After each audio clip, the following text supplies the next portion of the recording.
নিতে আসার পর ওমর ভাইয়ের সাথে দেখা করলাম, দেখা করে আমার কাছে খুবই ভালো লাগছে। হ্যালো এভরিওয়ান, আসসালামু আলাইকুম। কি অবস্থা সবার? আশা করি ভালো আছি। আমি আপনাদের দয়া ভালোবাসা আলহামদুলিল্লাহ ভালো আছি। তো গত 2 দিন আগে ফেনী থেকে আসলাম নোয়াখালীতে। ফেনীর অবস্থা খুবই ভয়াবহ ছিল, ওই কারণে আবার আজকে চলে যাচ্ছি হুট করে ফেনীতে, কারণ আবার কিছু কাজ আছে, ওই কারণে ফেনী যাওয়া লাগছে। তো যেতে যেতে প্রাকৃতিক দৃশ্যগুলো উপভোগ করতে করতে চলে যাচ্ছি সোনাপুরের দিকে। আমাদের এখান থেকে সোনাপুর থেকে মূলত হচ্ছে যাই বাসে উঠবো।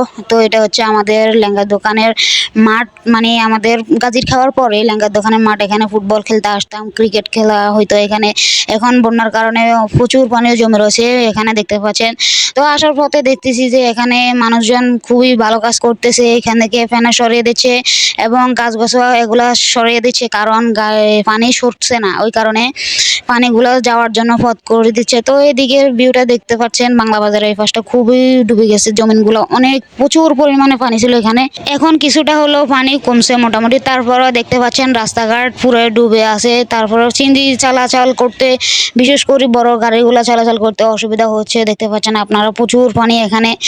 তো আশপাশের এলাকাগুলো প্রায় ডুবে আছে পানিতে, দেখতে পাচ্ছেন আপনারা। এদিক দিয়ে বিশেষ করে বাংলা বাজারের অবস্থাটা খুবই খারাপ। আমি চিংড়ি চালায় যেতে যেতে অবস্থা খুবই খারাপ ছিল। রাস্তাঘাট এখান দিয়ে প্রচুর ভাঙা ছিল।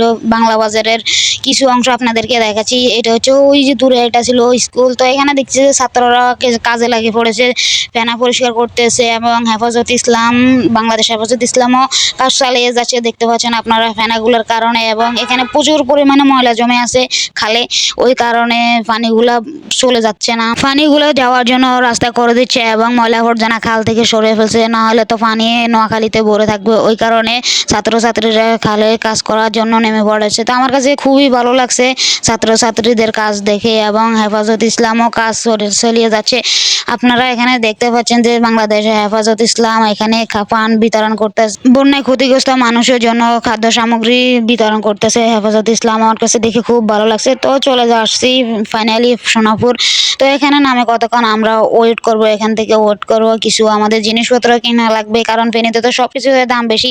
10 টাকার মোমবাতি 50 টাকায় বেচে, ওই কারণে আমরা এখান থেকে কিছু জিনিস এবং খাবার নিয়ে নিলাম। তো খাবার নেওয়ার পর হাঁটতে হাঁটতে চলে যাচ্ছি বাস স্ট্যান্ডের দিকে, ফেনীর বাস স্ট্যান্ডের দিকে। তো আমরা চলে আসছি ফাইনালি বাস স্ট্যান্ডে, চলে আসি গাড়িতে উঠে বসে গেলাম। তো আমরা কিছুক্ষণ পর চলে আসছি ফেনীতে। ফেনীর অবস্থা এখনো বর্তমানে খুবই ভয়াবহ।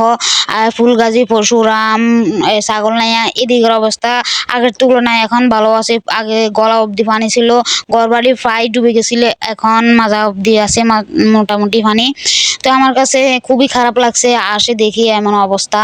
তো আপনারা দোয়া করবেন ফেনীবাসীর জন্য এবং কুমিল্লা, নোয়াখালী সব জেলার জন্য, মানুষের জন্য দোয়া করবেন যেন তারা সুস্থভাবে দিন কাটাতে পারে। তারপর আমার আব্বুর অবস্থা দেখেন, হাঁটু পরিমাণ পানি নিয়ে হাঁটতে হাঁটতে চলে যাচ্ছে ফেনীর মডেল থানা দিকে। আমরা রওনা দিলাম। এখানে দেখেন কি অবস্থা, রিক্সা করে ঠেলে ঠেলে মানুষ এবং ভ্যানে করে মানুষ ঠেলে ঠেলে নিচ্ছে। তো আপনাদেরকে একটা ইন্টারেস্টিং জিনিস দেখাবো, কিছুক্ষণ পর আপনারা দেখতে পারবেন। ফেনীতে আসার পর ওমর ভাইয়ের সাথে দেখা করলাম, দেখা করে আমার কাছে খুবই ভালো লাগছে। ওমর ভাই অনেক সরল সিধা এবং খুবই ভালো মনের মানুষ, এবং অন্যান্য সেলিব্রিটিরাও ছিল, আসছে দোস্ত অসহায় মানুষের পাশে দাঁড়ানোর জন্য। এটা হচ্ছে রোমান ভাই। তারপরে রোমান ভাইয়ের সাথে ছবি উঠালাম এবং সোহাগ ভাইয়ের সাথেও ছবি উঠালাম। তারপরে ওমর ভাইয়ের সাথে দেখা হলো, দেখা হওয়ার পর রোমান ভাই যেন কার সাথে কথা বলছে। আজকের জন্য ভিডিওটি এতটুকু পর্যন্ত। সবাই সুস্থ থাকবেন, ভালো থাকবেন। আসসালামু আলাইকুম।